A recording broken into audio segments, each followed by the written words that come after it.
चलो आज हम लोग क्या करते हैं जी, यहाँ पर शुरू करते हैं, है ना। क्या है यहाँ पर, आज हम लोग जनन में चैप्टर नंबर 6 से समझा, उसमें हम लोग आगे देखेंगे, समझा ना। और देखो छोटू, कहा गया है ना कि जब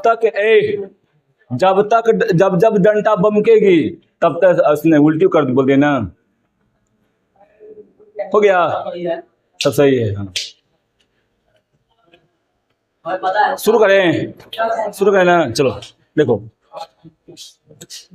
देखो पहला है क्या कि यहाँ पर जो दिया गया तुमको ये वायु है, सॉरी वायु नहीं आयु, क्या है जी, आयु। आयु मतलब क्या है, इधर देखो, आयु मतलब क्या, साल, कै साल को हो गया है ना, एज है ना। आई देखो ये लड़का में कितना बढ़ता है, 8 साल में कितना लड़का बढ़ता है, 18 साल में कितना लड़का बढ़ जाता है, प्रतिशत में दिया गया है। आई लड़की का प्रतिशत दिया गया है, समझा। ये लड़का का प्रतिशत है, ये लड़की का। अब देखो तुम 8 साल के उम्र में लड़का कितना प्रतिशत बढ़ जाता है जी, अपने उम्र के हिसाब से, अपने हाइट के हिसाब से कितना प्रतिशत बढ़ जाता है, 72। और लड़की कितना बढ़ जाती है, इसीलिए न कहा जाता है कि लड़कियां ज्यादा जल्दी बड़का हो जाए सब, है ना। और लड़कावा देखो 9 साल में कितना जी, आई कितना हो जाती है, 81। यहाँ पर देखो लगभग 17 साल में लड़की 100% बढ़ जाती है, लेकिन लड़का 18 साल में 100% बढ़ता है ना। देख समझा ना। तो ऐसे करके ये रेशियो है, आई रेशियो से तो अपना उम्र का निकाल सकता है, हाइट निकाल सकता है। अभी मान लो तुम कितने साल के हो, 14-15, मान लो 15 होगा तुम, तो तुम अपने हिसाब से कितना बढ़ गया जी, 95% तो बढ़ गया, समझा। तुम्हारा हाइट कितना है, सेंटीमीटर में बताओ, हाइट कितना है, 5 फीट 2 इंच। सेंटीमीटर में कितना हो गया, सेंटीमीटर में कितना हो गया,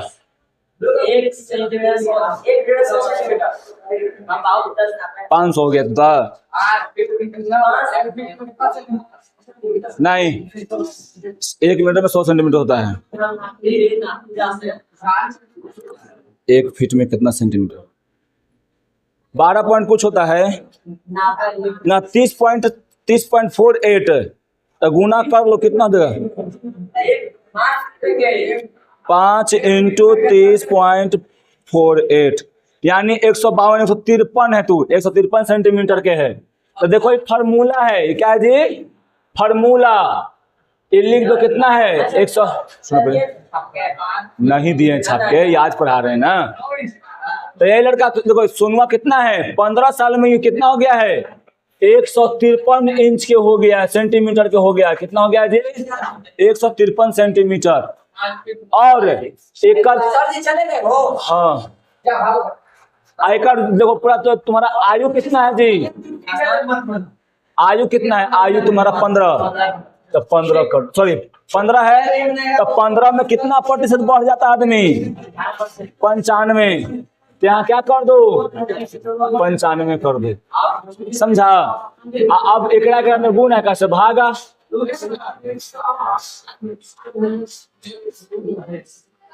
अब बटा में क्या कर दो, 95। अब एक से काट दो, काट कर निकालो तो कितना आ जाएगा, हाँ कितना नहीं, 18 साल में कितना हो सकता है उतना आ जाएगा एकरा में, समझा। तो निकाल को दिखाओ, बताओ कितना है, करेगा अपने खुद से, तू नहीं तो मारो करेंगे।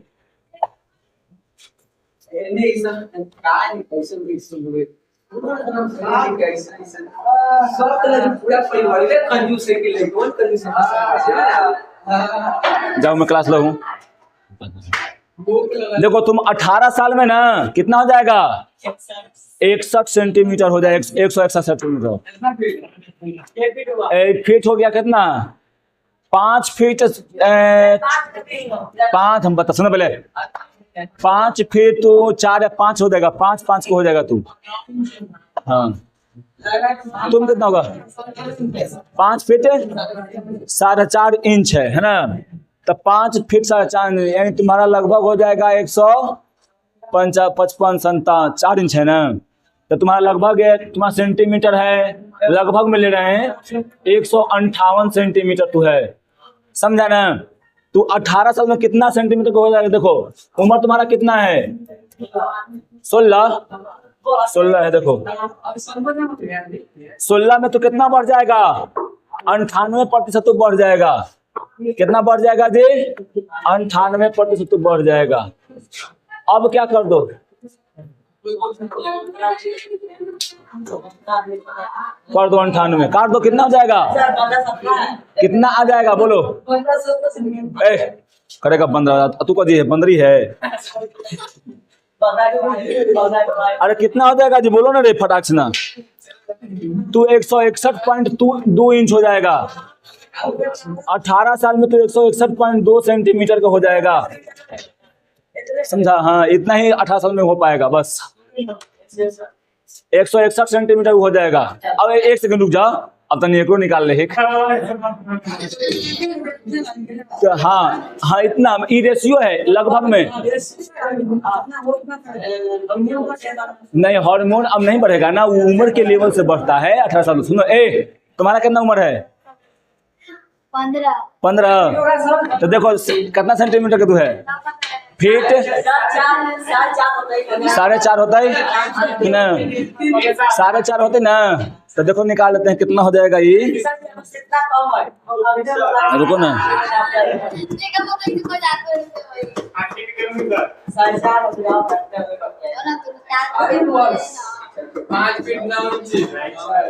एक 137 सेंटीमीटर की है अभी। ए लड़का देखो इधर, ए सुनो इधर, ये लड़का स्वतिया 137 सेंटीमीटर के अभी है। आई इंटू कर दो 100। कितना उम्र है? 15 है ना। 15 साल में कितना है? देखो यहाँ पर कितना है जी? 95 है। 15 साल में 99%। अभी देखो नहीं कितना बढ़ेगी। एक में कर दो कितना? 99% बढ़ गई अपन उम्र के हिसाब से ही। ठीक है कितना हो जाएगा? 137 और 99 से कर दो गुना, करना 138 होगी। होगा खूब तो यानी खूब ये होगी ना तो 4 फीट 8 इंच होगी, एक से ज्यादा ही नहीं होगी, है ना। हाँ अगर का देनी, अगर लमरती मरती ऐसे करके ना तो का देनी 1-2 सेंटीमीटर आओ ऊपर में भागे, है ना, लेकिन वो से ज्यादा ही ना होगी। ठीक है कोई दिक्कत? अब जाओ, अब बच गया अपनी को ले। छोटे बच्चे टमाके कल हमरा से ले लिया, तोरा से ले ले तो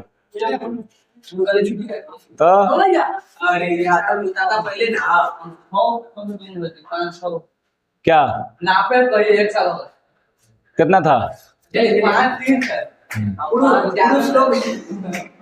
पुरुष लोगों अभी जाइए सर तरीके।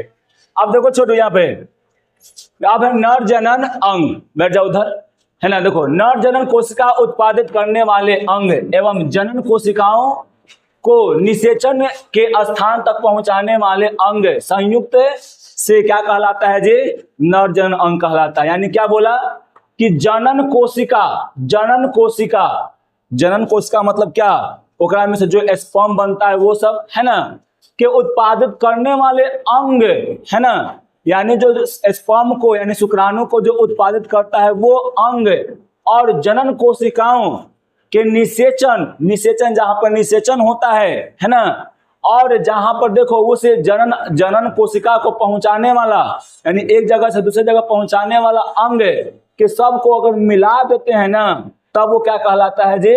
नर जनन अंग कहलाता है। समझी?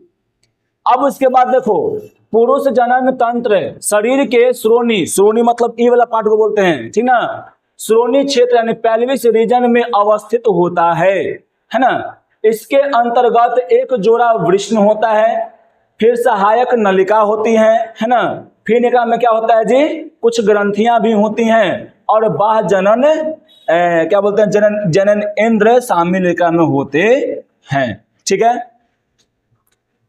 अब इसमें देखो यहां पर क्या है कि नर जनन अंग में क्या होता है जी? यहाँ पर दो गो वृष्ण होता है, तो ये गो वृष्ण यहाँ पे है, ये वृष्ण है, समझे। और क्या होता है शुक्रवाहिनी, यानी क्या है यहाँ पर देखो ये वाला जो है ना, ये वाला जो दिख रहा है ना यहाँ पे, ये वाला जो यहाँ पर दिख रहा है ऐसे निकला हुआ, यहाँ पर दिखेगा ऐसे ही सब निकला हुआ है ना, तो ये क्या कहलाएगा, यही कहलाएगा क्या, शुक्र अपवाहिका। फिर होता है क्या कि प्रत्येक वृष्ण में प्रत्येक क्या होता है अधिवृष्ण।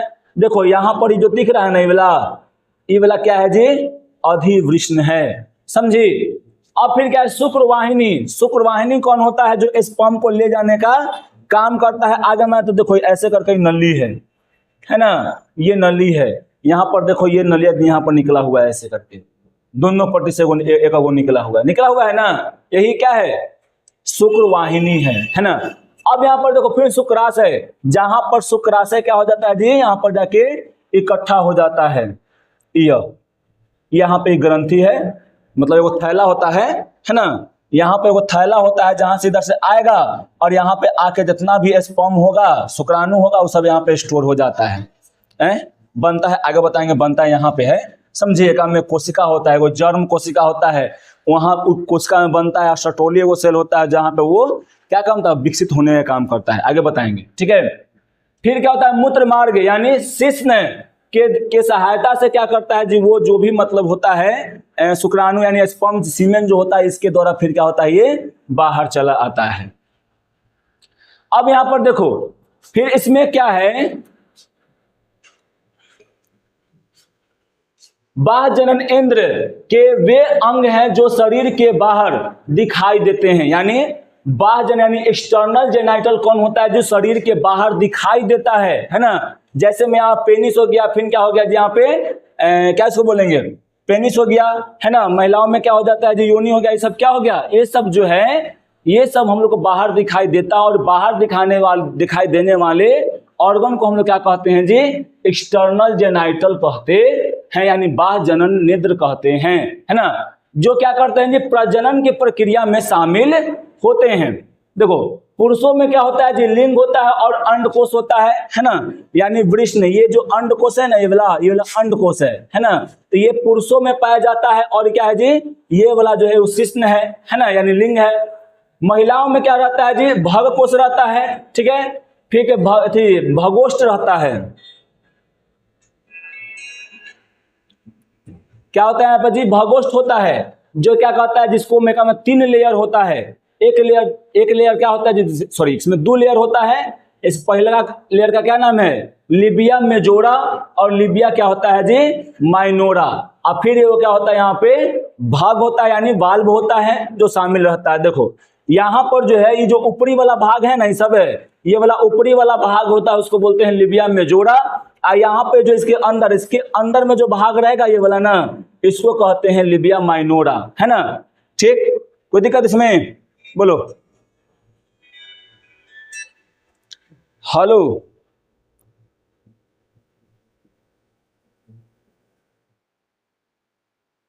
अब उसको छुट्टी हो गया है, मतलब चल गया, अब जाएगा, निकल गया सर, लोग चल गया है, नहीं चल गया, अभी हो गया 10 मिनट छुट्टी होला हो गया ना। हाँ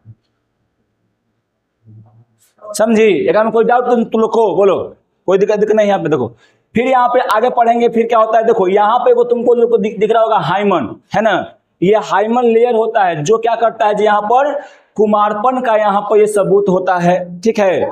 कुमारपन ये पे लेयर होता है, जो ये लेयर जो होता है ना, जब शादी होता है उसके बाद जो होता है ये मतलब ये टूटता है, ठीक।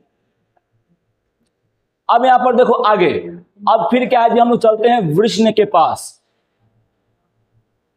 वृष्ण में क्या है कि वृष्ण पुरुष का सबसे प्रमुख जनन अंग है। अगर तुमसे पूछा जाए कि बताओ पुरुषों में मुख्य जनन अंग कौन है, तब पुरुषों में मुख्य जनन अंग कौन है जी, वृष्ण है ना। यही जो है इसी से क्या होता है, जनन की प्रक्रिया शुरू होती है। ये नहीं कि ये जो शिश्न है ये क्या है, ये मतलब मेन ऑर्गन है। मेन ऑर्गन कौन है जनन अंग का, जनन अंग यानी जनन करने में मेन जो भूमिका निभाता है वो वृष्ण होता है, न कि शिश्न होता है ना। ये फिर उसके बाद है, क्योंकि नर युग्मक जो शुक्राणु कहलाते हैं वो कहाँ बनता है जी? वृष्ण में ही बनता है।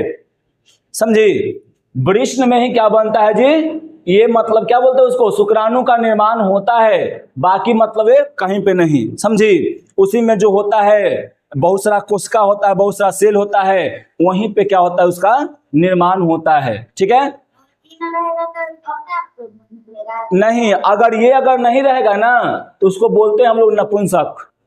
मतलब यहाँ पर जो होगा ना ये वाला, यहाँ से ये जो रहेगा, अगर ये नहीं रहेगा यानी ये टेस्टिस नहीं रहेगा, यानी ये वृष्ण नहीं रहेगा, तो शुक्राणु का निर्माण नहीं होगा। शुक्राणु का निर्माण नहीं होगा।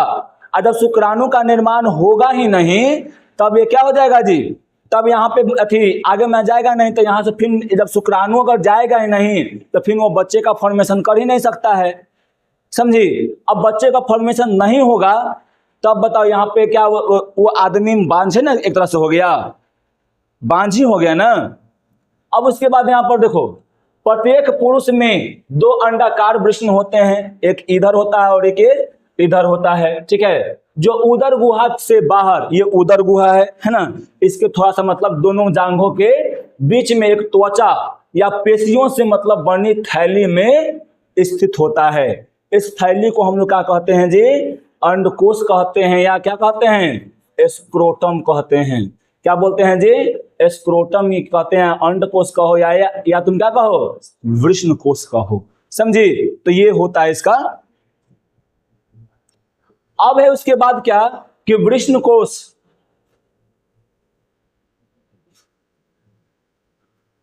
वृष्ण कोश वृष्णों के तापमान को क्या करता है जी? 2, यानी देखो हम लोग के शरीर से इसका जो तापमान रहता है ना, इसका तापमान, जो वृष्ण कोश है इसका तापमान जो रहता है वो हम लोग के शरीर से, हम लोग का शरीर का टेम्परेचर कितना होता है?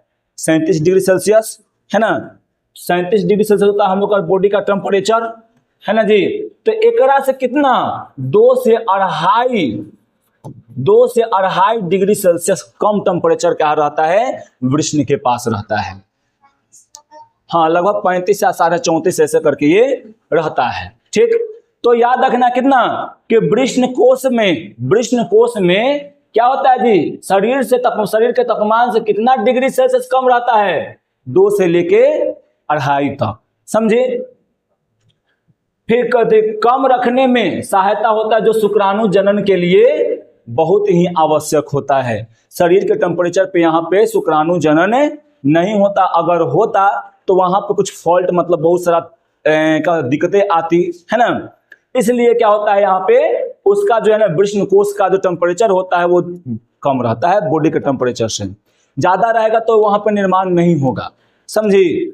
वहां पर निर्माण नहीं होगा, और निर्माण नहीं होगा तो पुरुष कैसा हो जाएगा? ठीक है? याद रखना, शुक्राणु के जनन के यानी शुक्राणु के बनने की क्रिया को हम लोग क्या कहते हैं जी? शुक्राणु जनन कहते हैं। समझे? शुक्राणु के बनने की क्रिया को क्या कहते हैं हम लोग जी? शुक्राणु जनन कहते हैं। पीडीएफ दिए ना है, निकालो पीडीएफ। काहे ना लाई है, निकालो। अब यहाँ पर देखो, वयस्क में प्रत्येक वृष्ण अंडाकार होता है। ये हम बताए हुए अभी कि वृष्ण कैसा होता है जी? अंडाकार होता है। एकर लंबाई जो होता है ना, वो 4 से लेके 5 सेंटीमीटर का होता है। इसका जो लंबाई होता है, ये लंबाई कितना होता है जी? 4 से लेके 5 सेंटीमीटर का होता है। और इसका चौड़ाई कितना होता है जी? वृष्ण का 2 से लेके 3 सेंटीमीटर का होता है। समझी? कोई दिक्कत इसमें नहीं ना। अब देखो आगे, वृष्ण सघन आवरण से ढका रहता है। वृष्ण जो रहता है ऊपर से क्या रहता है? वो सघन आवरण से, जो एक मतलब है त्वचा का मतलब एक आवरण होता है, मांस का आवरण होता है, उससे क्या रहता है? ये ढका हुआ रहता है। प्रत्येक वृष्ण में लगभग कितना जी? 250 कच्छ होते हैं। ऐसे तुम देख रहे हैं ना कच्छ, ये वाला ऐसे तुमको दिख रहा है ना कच्छ, सब है, ये सब कितना होता है वृष्ण में? लगभग 250 होते हैं, है ना? कितना होता है जी? 250, जिसको हम लोग क्या कहते हैं? वृष्ण पालिका कहते हैं। क्या कहते हैं इसको? वृष्ण पालिका, है ना? तो ये वृष्ण पालिका कितना होता है हमारे टेस्टिस में? एगो में कितना? 250, तो दोनों में मिला कितना होगा? एक्सपांस हो जाएगा। इसका इंग्लिश में क्या नाम है जी? टेस्टिक्युलर लेब्यूलस, है ना। तो ये बहुत इंपॉर्टेंट है। और इसी के अंदर में क्या होगा? बहुत सारा कोशिका रहेगा, वो कोशिका से क्या होगा जी?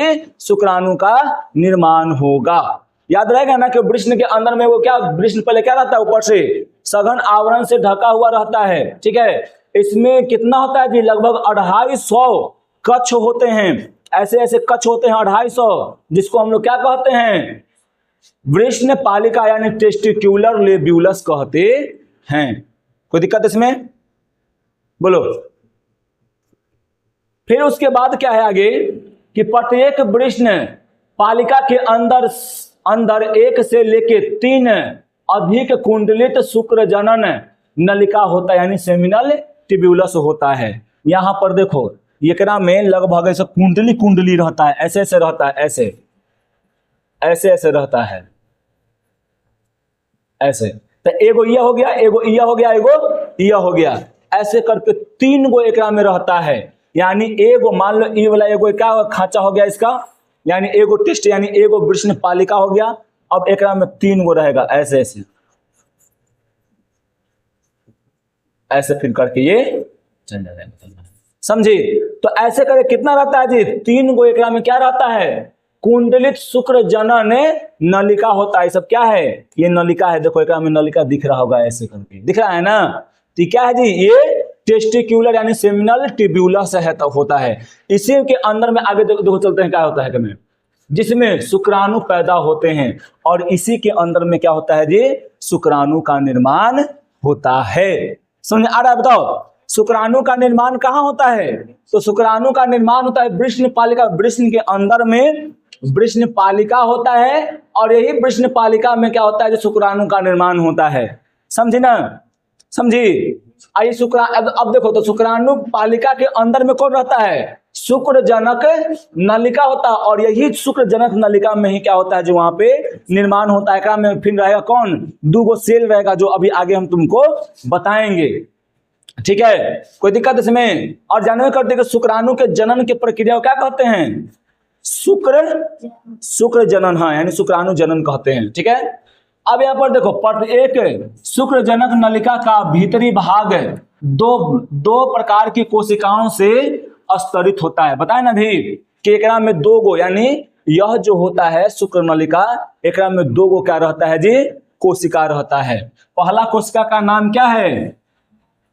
नर जर्म कोशिका, है ना, यानी स्पर्मेटोगोनिया भी इसको कहते हैं। क्या कहते हैं जी? स्पर्मेटोगोनिया, है ना। और दूसरा क्या होता है? सर्टोली सेल होता है। समझी? शुक्र जनन नलिका में कैगो सेल रहता है? कौन कौन? एगो नर जर्म कोशिका, अगर ये याद आता, ये याद रखो, नहीं तो स्पर्मेटोगोनिया वो याद रखो। अब फिर क्या होता है जी? सर्टोली कोशिका होता है। समझी? ये 2 कोशिका है, कहाँ रहता है? एकरा अंदर में, है ना। ये क्या है? टेस्टिस है। टेस्टिस में क्या है जी? वृष्ण पालिका है। वृष्ण पालिका में क्या है? शुक्र जनन नलिका है। और शुक्र जनन नलिका में क्या होता है? 2 गो कोशिका से स्तरित रहता है। ये दोनों कोशिका में फिर क्या होता है? आगे मैं तुमको अभी हमें यहाँ पे बता रहे हैं। समझी? यहाँ पर देखो क्या बता रहे हैं, सब बता रहे हैं, ये वाला ना बता दो।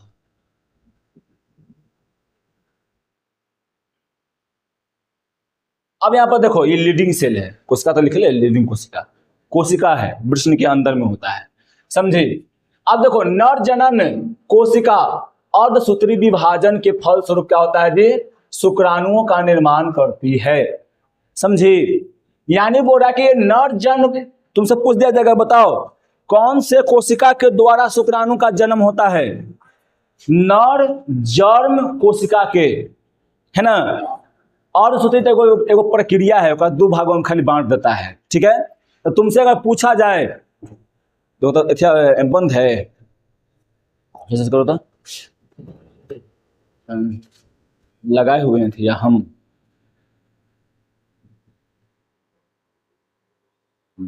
लाइट में भी ऊपर से ढेर कटा हुआ है। अरे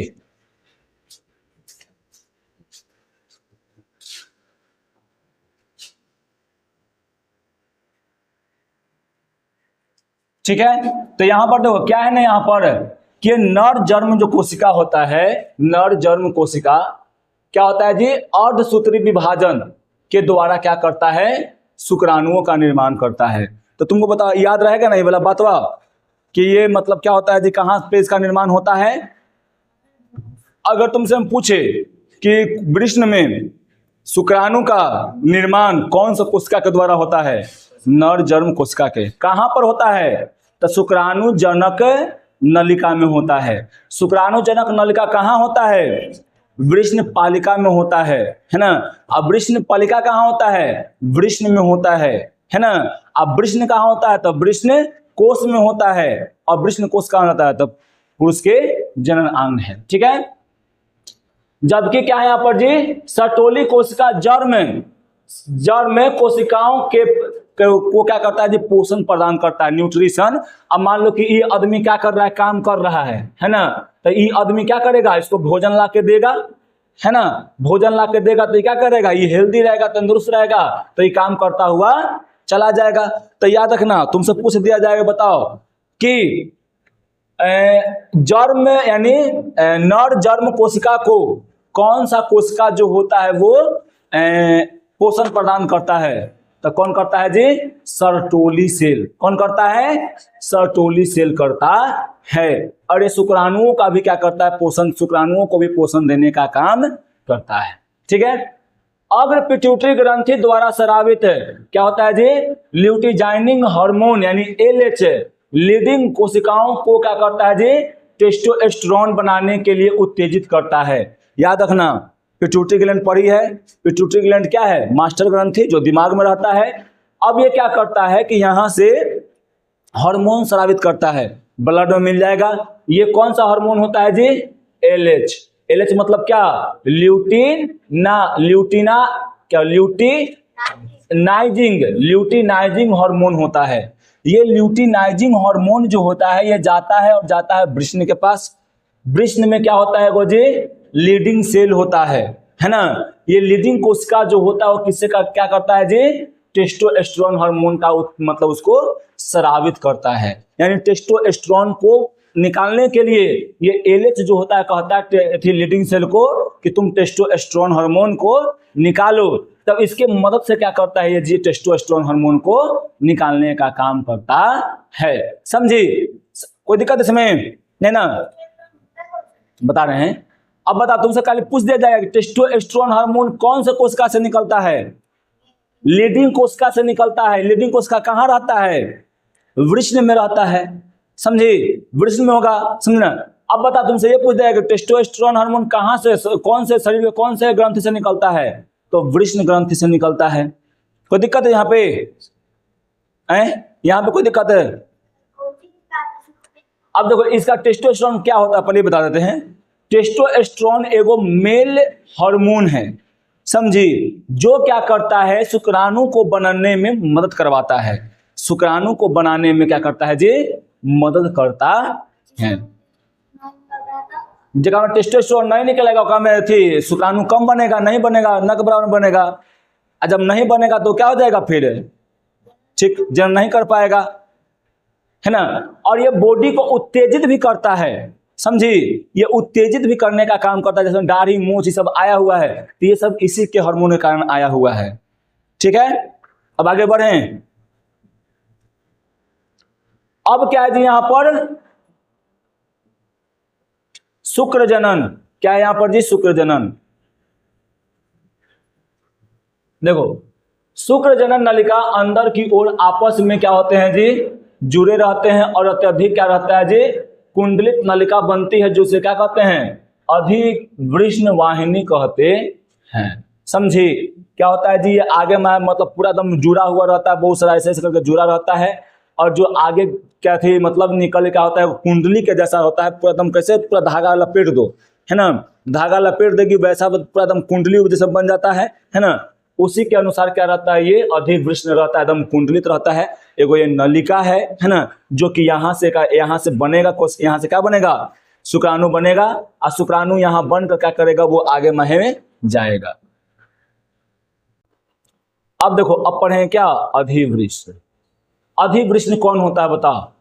वृष्ण पढ़े, इसमें अधिवृष्ण। तो अभी तुमको हम बताए थे कि हई वाला जो होता है ना, ये वाला जो होता है, ये वाला जो है ये क्या है जी, अधिवृष्ण है। यही ना बोले थे, यही ना अधिवृष्ण है। ये क्या है, वृष्ण है। एक बहुत सारा पाठ, एक बाहर वाला क्या है, वृष्ण है। एक पर देखो जो ऐसा रचना है ना, ये क्या है, ये रचना क्या कहते हैं जी, अधिवृष्ण। देखो यहाँ पर ऐसे तुमको दिख रहा है लाल में ऐसे करके, दिख रहा है नहीं बोला, ये क्या है, अधिवृष्ण है। यहाँ पर ऐसे तुमको दिख रहा है, ये क्या है, अधिवृष्ण है, ये अधिवृष्ण है। समझे। अब उसके बाद चलते हैं आगे। देखो अधिवृष्ण वाहिनी एक लंबी नलिका है जो अत्यधिक कुंडलित और कसी हुई रहती है ना। ये लंबा बहुत है, लेकिन इसको एकदम कैसे कर, बहुत सारा तार को ऐसे करके हम लपेट सकते हैं, है ना, या बहुत सारा धागा को, लंबा बहुत है लेकिन उसको लपेट के रख सकते हैं ठमा। उसी प्रकार से क्या रहता है जी, पूरा एकदम मतलब क्या रहता है, यहाँ पे देखो, यहाँ पे पूरा एकदम कसा हुआ रहता है। देख रहे कितना मतलब है, घना घोर है ना, पूरा ऐसा करके इसको बांध के यहाँ पर रखा हुआ रहता है। ठीक, फिर क्या कि नलिका के रूप में वृष्ण के भीतर किनारे से क्या होता है जी, चिपकी हुई रहती है। देखो यहाँ पर ये वृष्ण से चिपका हुआ है ना, अधिवृष्ण जो होता है वो वृष्ण से क्या रहता है जी, चिपका हुआ रहता है। ठीक, फिर देखो इस रचना को अधिवृष्ण या क्या कहते हैं जी, एपिडिडमिस कहते हैं। ठीक है, अधिवृष्ण के में से एक शुक्र क्या होता है जी, शुक्रवाहिका नामक नलिका निकलता है। समझे ना, अधिवृष्ण से एगो शुक्रवाहिका नामक एगो क्या निकलता है, नली निकलता है। जो देखो यहां से निकला हुआ है ऐसे करके, ये अधिवृष्ण से ऐसे एगो शुक्रवाहिका निकला हुआ है।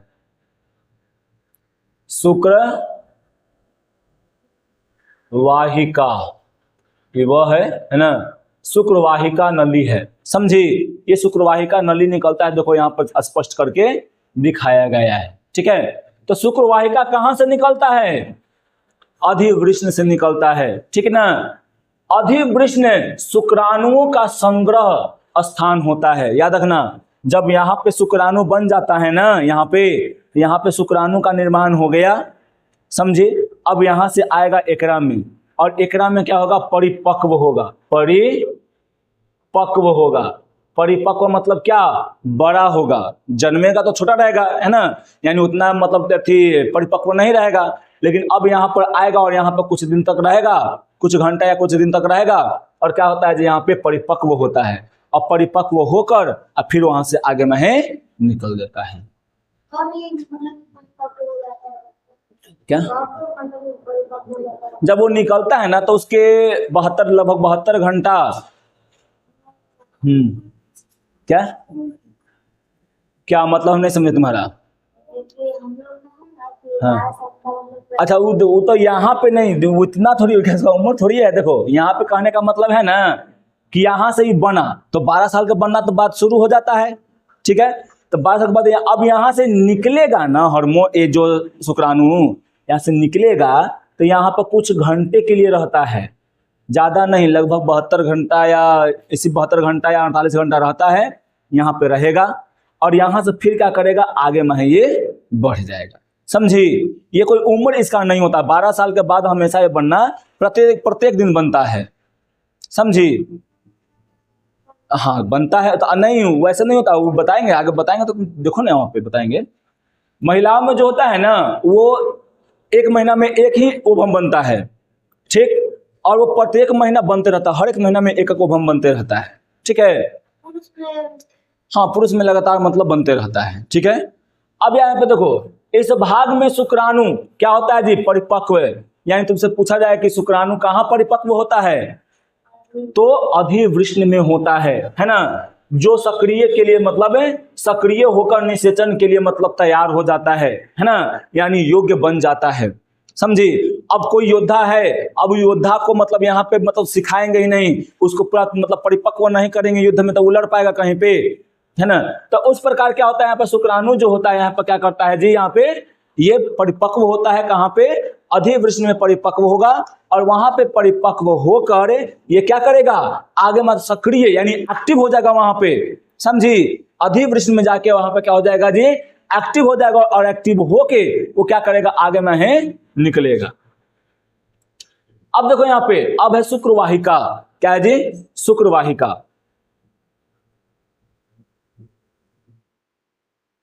देखो यहां पे शुक्रवाहिका क्या है, एक शुक्रवाहिका एगो नली है। तुमको यहां पर दिख रहा होगा ये नलिया, ये वाला दिख रहा है ना, है यहां पर देखो ऐसा करके दिख रहा है, नली दिख रहा है ना।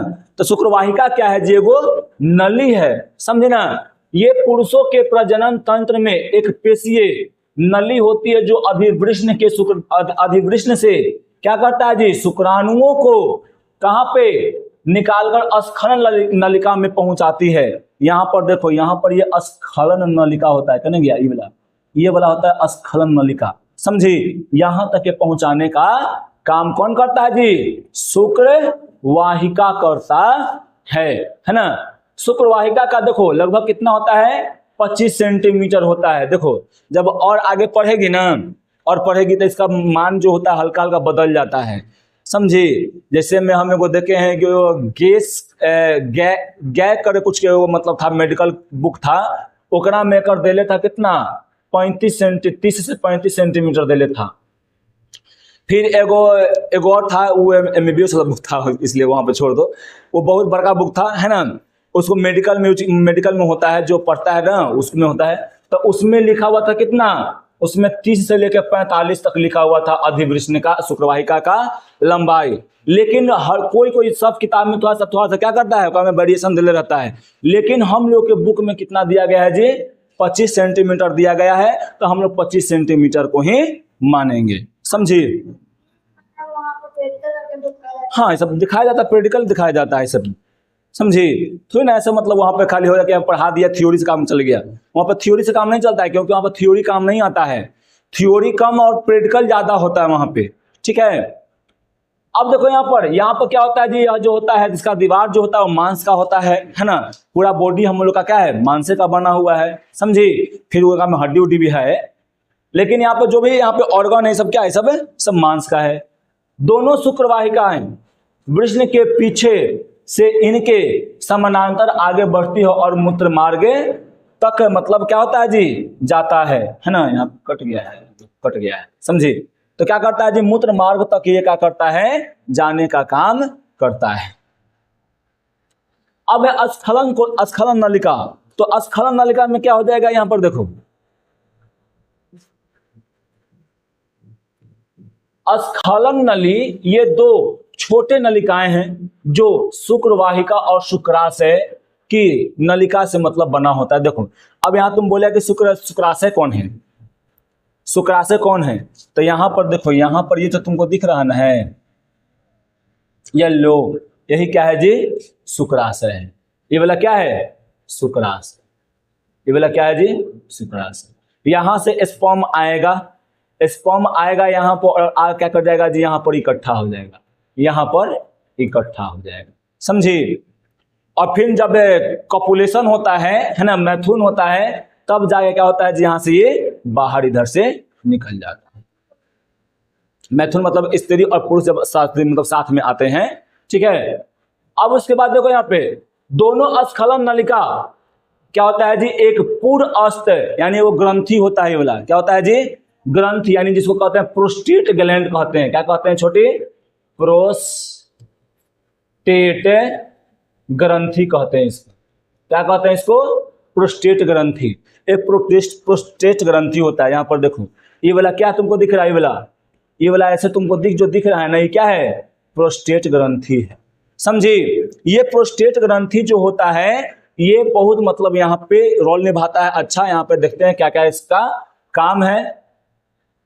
तो याद रखना कि दोनों स्खलन, जो स्खलन यानी स्खलन मतलब होता है जो मतलब जो क्या है, मतलब निकालता है बाहर निकालने वाला जो रहता है, उसकी बात कर रहे हैं हम लोग, है ना। तो दोनों स्खलन जो नलिका होता है ना, उसके बगल में क्या होता है जी, प्रोस्टेट ग्लैंड होता है, समझिए। प्रोस्टेट ग्लैंड होगा, और प्रोस्टेट ग्लैंड होगा फिर क्या करेगा, पूर्ण अस्त ग्रंथि में दोनों नलिकाएं मूत्राशय से आने वाले नली के साथ जुड़ी मतलब रहता है, समझे ना। यहां से जुड़ा रहता है और मूत्र मार्ग का मतलब क्या करता है जी, निर्माण करता है, ठीक। यहां पर देखो एक बात और, अभी हम यहाँ बताए थे शुक्रवाहिका, बताए थे नहीं शुक्रवाहिका, तो शुक्रवाहिका का क्या काम होता है बताओ। देखो भारतीय भवन अथवा सा एनसीईआरटी में जाएगी तो कम हल्का डिफरेंट हो जाता है, समझी। तो यहाँ पर हम ज्यादातर एनसीईआरटी को कवर करने की कोशिश किए हैं, भारतीय भवन को बहुत कम कवर करने की कोशिश किए हैं, समझे ना। तो यहाँ पर देखो जब यहाँ से ये शुक्रवाहिका है यहाँ से ले जाएगा क्या, शुक्राणु को ले जाएगा, तो शुक्राणु को ले जाएगा तो ये क्या करेगा, सीधे कहाँ पहुंचाने का काम करेगा, शुक्राशय में, है ना, शुक्राशय में पहुंचाने का काम करेगा। और इधर से भी निकलता है बहुत सा तरल पदार्थ निकलता है जिसको बोलते हैं प्रोस्टेट फ्लूइड या द्रव कहते हैं, समझे ना। ये प्रोस्टेट फ्लूइड भी एक में आकर थोड़ा सा जमा हो जाता है, समझी। और उसके बाद जो होता है ये आगे में यहाँ पर देखना, कभी यहाँ पर तुमको दिए होंगे एक में डिफिनेशन, तो यहाँ पर ऐसे दिया आया होगा कि स्खलन कोशिका में पहुंचाती है। यहाँ पे स्खलन छोड़ के क्या लिख दो, यहाँ पे जब पीडीएफ मिलेगा तो यहाँ पर सुधार लेना, समझे ना। क्या हो जाता है जी कि यहाँ पे शुक्राशय में, शुक्राशय में क्या करता है, पहुंचाने का काम करता है। स्खलन तो वहां से निकालने में ना काम करता है। और क्या होता है, स्खलन बनता कैसे है, शुक्रवाहिनी। और क्या होता है जी यहाँ पर शुक्राशय में जो नलिका जो रहता है ना, वो दोनों नलिका से मिलकर ना स्खलन नलिका बनता है। तो कहाँ जाएगा ये शुक्रवाहिनी, कहाँ ले जाएगा जी, पहले शुक्र आशय में कहाँ ले जाएगा, शुक्राणु को ले जाने का काम करेगा, समझी। कोई दिक्कत यहाँ पे। अब यहाँ पे चलते आगे बढ़ते हैं। अब यहाँ पे मूत्र मार्ग थोड़ा सा है ना, यहाँ पे थोड़ा दिखा दे रहे हैं। इसकी जरूरत तो हमको यहाँ पे ज्यादा नहीं था, लेकिन फिर भी देखो मूत्र मार्ग शरीर के एक मतलब शरीर की एक नली है जो मूत्राशय से क्या होता है जी, मूत्र को शरीर से बाहर निकालता है। और पुरुषों में क्या होता है जी, यहाँ पर वीर्य को भी बाहर निकालने का काम करता है। वीर्य मतलब क्या, सीमेन है ना। हाँ तो सीमेन, वही सीमेन तो होता है ना, वही सीमेन होता है। वो गाय वाला तो गाय का सीमेन है ना। अगर डॉग का सीमेन, अगर डॉग का सीमेन है तो डॉग का सीमेन हो गया। अगर वो मैन का सीमेन है, आदमी का सीमेन है तो आदमी का सीमेन हो गया, है ना।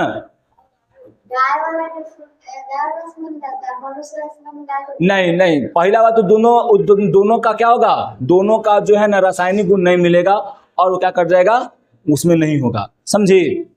नहीं, उसमें क्या होना चाहिए, जब पुरुष वाला वीर्य होगा ना, पुरुष वाला पुरुषे के साथ कर सकता है और कोई भी जानवर के साथ नहीं होता है, समझे। वो जीन के लेवल पर पहले चेंजिंग किया जाएगा, साइंटिस्ट लोग करेगा, तब उसके बाद संभावना बन सकता है, लेकिन वैसा अभी तक नहीं हुआ है, समझी। ठीक, तो याद रखना जो वीर्य होता है वो क्या होता है, सीमेन जिसको कहते हैं हम लोग, है ना। ठीक बात। अब इधर जो है सीमेन ज्यादा मतलब है प्रचलित हो गया है, वीर्य का नाम मतलब ज्यादा नहीं लोग जानता है क्या। हाँ वो तो अलग होता है ना। अब उसके बाद देखो तो यहाँ पर क्या होता है जी, पुरुषों में वीर्य मतलब क्या होता है, मूत्र मार्ग के द्वारा ही क्या आता है, बाहर आता है। देखो ये क्या है, यहाँ पर ये मूत्र मार्ग है और इसी के द्वारा क्या आएगा, बाहर में निकल जाएगा, समझी। कोई दिक्कत इसमें नहीं ना।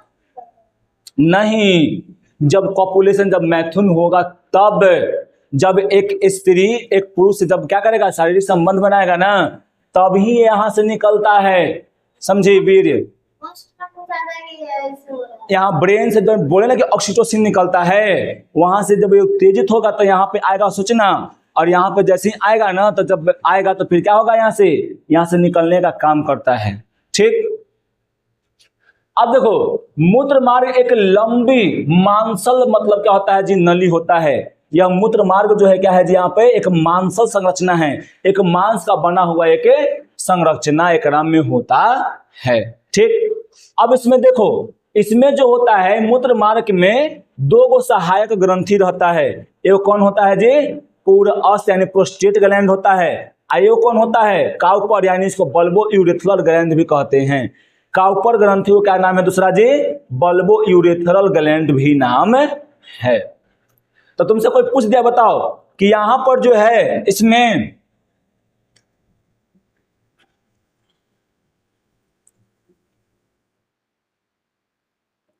यहाँ पे यानी मूत्र मार्ग में कई गो ग्रंथि रहता है? 2 गो। कौन कौन? एगो जो होता है वो प्रोस्टेट ग्लैंड है, समझी ना।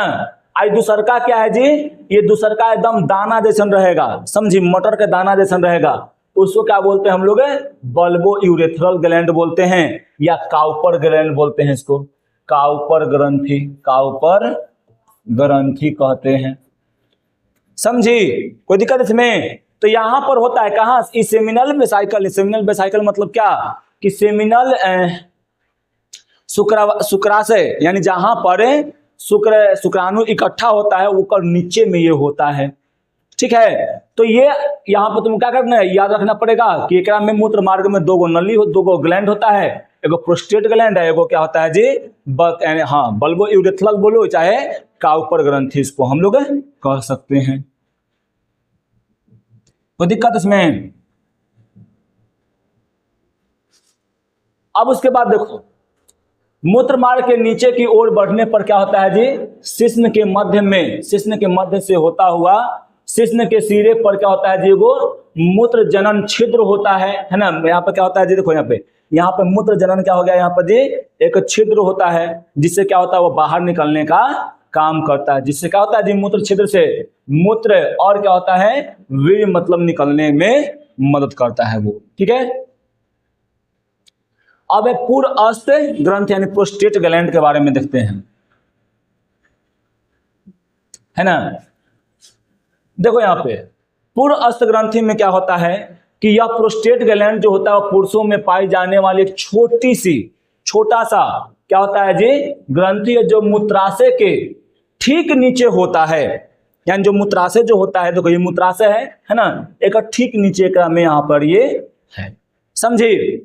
अब उसके बाद क्या है जी? और ठीक नीचे स्थित होता है और मूत्र मार्ग को घेरती है। मूत्र मार्ग क्या रहता है जी? यहाँ पे घेरले रहता है। और हाँ, यही जो होता है ना, यही क्या करता है? दोनों को नियंत्रण करता है। जब यहाँ से सीमेन बाहर निकलेगा ना, तो मूत्र बाहर नहीं निकलता है। जब मूत्र बाहर निकलेगा तो सीमेन बाहर नहीं निकलता है, ठीक है। क्या? क्योंकि माइंड जो होता है उत्तेजित होता है, और इसे क्या करता है? इसका जो नली रहता है ना, मूत्राशय वाला जो में खुलता है, ये नली को बंद कर देता है, समझी। तो क्या होता है यहाँ पर सिर्फ खाली शुक्राणु यानी सीमेन ही बाहर निकलेगा। अगर यहाँ पर क्या निकलेगा? मूत्र निकलेगा, तो सीमेन वाला क्या होता है जो बंद हो जाता है। तो क्या खाली निकलेगा यहाँ पर? यही प्रोस्टेट ग्लैंड का ही काम होता है, समझे।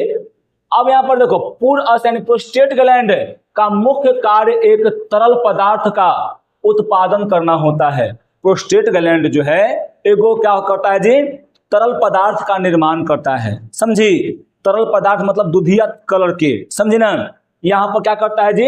निर्माण करता है, जो वीर्य का एक हिस्सा होता है, समझे ना। वीर्य का क्या होता है जी? एक हिस्सा होता है वो, समझी। और शुक्राणुओं को पोषण वह गति प्रदान करने का कार्य करता है। याद रहेगा ना कि प्रोस्टेट ग्लैंड यानी पूर्वस्थ ग्रंथि जो होता है वो काम क्या करता है जी? तरल पदार्थ का मतलब निर्माण करता है। वो तरल पदार्थ क्या काम करता है? तरल पदार्थ जाता है कहाँ पे? शुक्राशय में जाता है, और वहां पर काम क्या करता है जी? वहां पे ये पोषण प्रदान और गति प्रदान करने का भी काम करता है, जिससे प्रजनन करने में क्या हो जी? मदद मिले, है ना। फिर उसके बाद क्या है यहाँ पर? प्रोस्टेट ग्रंथि से निकला हुआ द्रव को क्या कहते हैं हम लोग जी? प्रोस्टेट द्रव बोलो, या क्या बोलो जी? यहाँ पर प्रोस्टेट फ्लूइड बोलो, है ना। स्रावित होता है प्रोस्टेट द्रव शुक्राणु द्रव तथा शुक्राशय द्रव मिलकर क्या बनता है जी? वीर्य का निर्माण होता है। अगर तुमसे पूछे कि वीर्य का निर्माण कैसे होता है, तो वीर्य में खाली शुक्राणु नहीं रहेगा, है ना। वीर्य में 3 चीजों का स्राव रहता है। पहला क्या रहता है? शुक्राणु रहता है। दूसरा का क्या रहता है? प्रोस्टेट ग्रंथि से निकला हुआ द्रव जो होता है ना।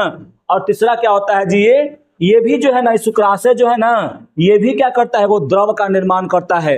वो द्रव सब मिलकर ही क्या बनता है जी? शुक्राणु सीमेन का यानी वीर्य का निर्माण मतलब होता है। देखो एकरा में नहीं, न्यूट्रिशन पदार्थ कम न जाएगा वहां पे। और जब न्यूट्रिशन पदार्थ कम जाएगा तो शुक्राणु क्या हो जाएगा? कमजोर हो जाएगा। तो वो जाके फर्टिलाइज नहीं कर पाएगा एग से। जब जाएगा ना, जब जाएगा क्या उसको बोलते हैं, फीमेल के जब योनि में जाएगा तब इसको क्या होता है यहाँ पर जी कि जाएगा, जब जैसे ही पहुंचेगा वहां पे ना, तो वहां पे जब वहां से एग जहां आता है, फॉलोपियन ट्यूब में एग आता है, तो वहां तक वो पहुंच ही नहीं पाएगा। पहले ही क्या कर जाएगा, वो मर जाएगा, या पहले ही वो क्या कर जाएगा, वो उतना ताकत नहीं रहेगा कि वहां तक हम पहुंच पाए। तब यहाँ पर क्या हो जाएगा छोटी, यह जो हो जाएगा क्या कर जाएगा, जो शुक्राणु जो होगा वो मर जाएगा। अब मर जाएगा तो फिर वहां पे वो नहीं कर पाएगा। नहीं होता है तो ये लैब में होता है ना, लैब में किया जाता है, उसी को तो बोलते हैं। अभी तुम्हारा जो आ रहा है वो भी इधर ऐसे IVF है, इंदिरा IVF है, ये क्या है, वही प्रक्रिया है ना कि शुक्राणु को बाहर निकाल लेते हैं, फिर फीमेल से क्या निकालते हैं, अंडाणु को बाहर निकाल लेते हैं, और दोनों को बाहर निकाल कर क्या करते हैं, उसको हम लोग पहले निषेचन करवा देते हैं, समझी। और निषेचन करवा कर क्या करते हैं जी, फिर से महिला के गर्भ में डाल देते हैं। तो नहीं, पुरुष में गर्भ नहीं ना होता है, गर्भ जो होता है वो महिला में होता है, ठीक है। तो उसके गर्भ में फिर से इंजेक्ट कर दिया जाता है, समझे। और देखो ये जो इंदिरा IVF जो होता है, ये क्या होता है, ये जो होता है ये किसमें, मतलब कौन करवाता है, ये वो करवाता है जिसमें क्या होता है जी, क्रम में वीर्य में यानी शुक्राणु में जो क्रम में कमी होता है ना। ये जो शुक्राणु जब एक बार कॉपुलेशन जब होता है, जब मैथुन होता है, जब एक बार निकलता है तो करोड़ों की संख्या में रहता है शुक्राणु, सीमेन में करोड़ों की संख्या में रहता है क्या, शुक्राणु। और उसमें से एक ही शुक्राणु जाके एग से क्या करता है, फर्टिलाइज करता है। अब बाकी जो तुमको करोड़ों जो तुम दिख रहा था, वो करोड़ों में से बस एगो, बाकी सबको सब क्या कर जाता है जी, वो मर जाता है, समझी। नहीं, दूगो से नहीं करता है, दूगो से नहीं करता है, दूगो से नहीं करेगा, समझी। हाँ, तो उसमें अलग प्रोसेस है, समझे ना, उसमें एक अलग प्रोसेस है। उसमें होता है ना कि जो सीमेन होता है वो बाय चांस कभी कभी म्यूटेशन के कारण, समझे, या कोई मतलब एक्स्ट्रा ऑर्डिनरी कारण क्या होता है में थोड़ा सा मतलब का में प्रॉब्लम हो जाता है, तब उसमें से मतलब वो जुड़वा बच्चा हो जाता है, समझी, ठीक। और कुछ, चलो अब आगे देखो। पूर्ण अष्टद्रव्य के कारण ही वीर्य में विशेष गंध होता है, यानी जो गंध होता है ना, सीमेन में गंध भी होता है। वो गंध जो होता है वो किसके कारण होता है जी, इसी के कारण होता है। पूर्ण अष्टद्रव्य के शुक्राणु यानी नर युग्मक उत्तेजित करता है, याद रखना। वीर यानी क्या उसको बोलते हैं, पूर्ण अष्टद्रव्य जो होता है, वीर्य के शुक्राणु जो रहते हैं उसको उत्तेजित करते हैं, उत्तेजित करके मतलब दूर तलक के ले जाने का काम करता है। प्रोस्टेट ग्रंथि कैसा होता है जी, प्रोस्टेट ग्रंथि से निकला हुआ जो द्रव है वो कैसा होता है, दुधिया क्षारीय होता है, समझे ना। जो क्या करता है, मतलब उत्पादन करता है, जो वीर्य का एक प्रमुख घटक है। यह तरल पदार्थ यानी शुक्राणुओं का पोषण प्रदान करने का बताए किए हैं, शुक्राणु को पोषण प्रदान करने का काम करता है, समझे, और उसको जीवित रखने में मदद करता है, जिससे क्या होता है जी, पुरुष में प्रजनन करने की क्षमता क्या होता है, बढ़ जाता है। अब एक काउपर ग्रंथि, बस ज्यादा नहीं 5 मिनट और है ना। अब यहाँ पे क्या है जी, काउपर ग्रंथि।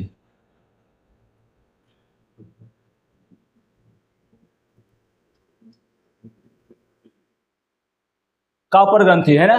तो देखो काउपर ग्रंथि कहाँ होता है, तो काउपर ग्रंथि पहले क्या होता है, प्रोस्टेट ग्लैंड के नीचे यहाँ पर छोटा सा ऐसा तुमको दिख रहा होगा ऐसे, है ना। क्या क्या मटर के दाना लेखा, हाँ मटर का दाना लेखा, हम वही बड़का करके देखिए।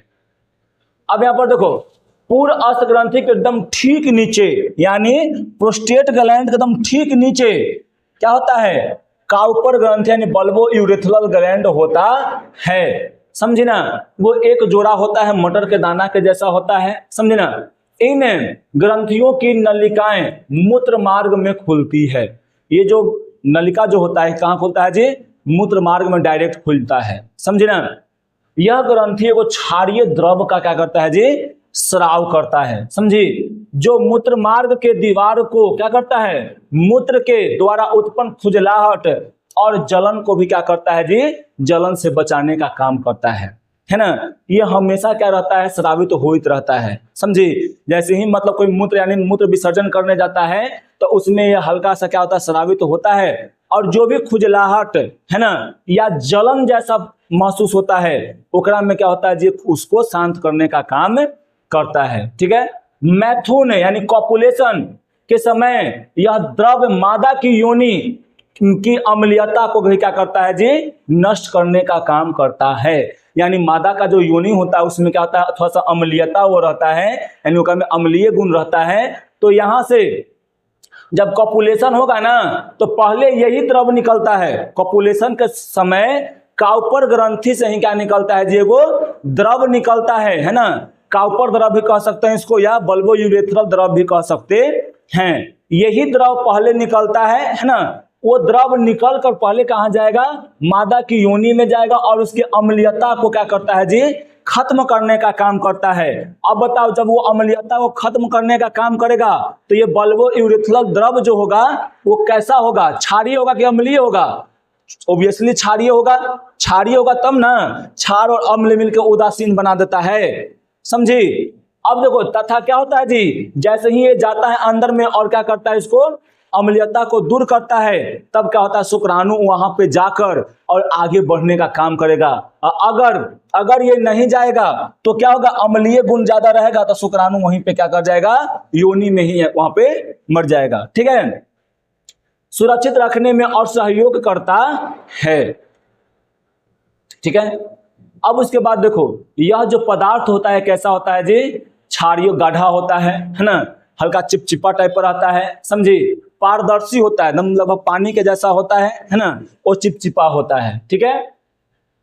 जो योनि क्या है, यौन उत्तेजना के दौरान स्रावित होता है और मूत्र मार्ग को क्या करता है जी, चिकनाई मतलब प्रदान करता है, ठीक है। और मूत्र की अम्लीयता को यानी अम्लीयता को क्या करता है जी, वो बेअसर कर देता है, यानी उसको खत्म कर देता है, जिससे शुक्राणुओं के लिए अनुकूल वातावरण मिल जाता है ना। और ये क्या करता है, वहां पर जाकर ये पूरा मतलब अम्लीयता को खत्म करने का काम करेगा, जिससे शुक्राणुओं को क्या होगा, शुक्राणुओं को मदद मिलता है वहां पे जाने में, है ना। और ये गाढ़ा पदार्थ जो होता है वो क्या करता है, वो पेनिस जो होता है ना, वो पेनिस को लिब्रिकेशन भी प्रदान करता है, ठीक है। कोई दिक्कत इसमें? तो आज के लिए इतना ही।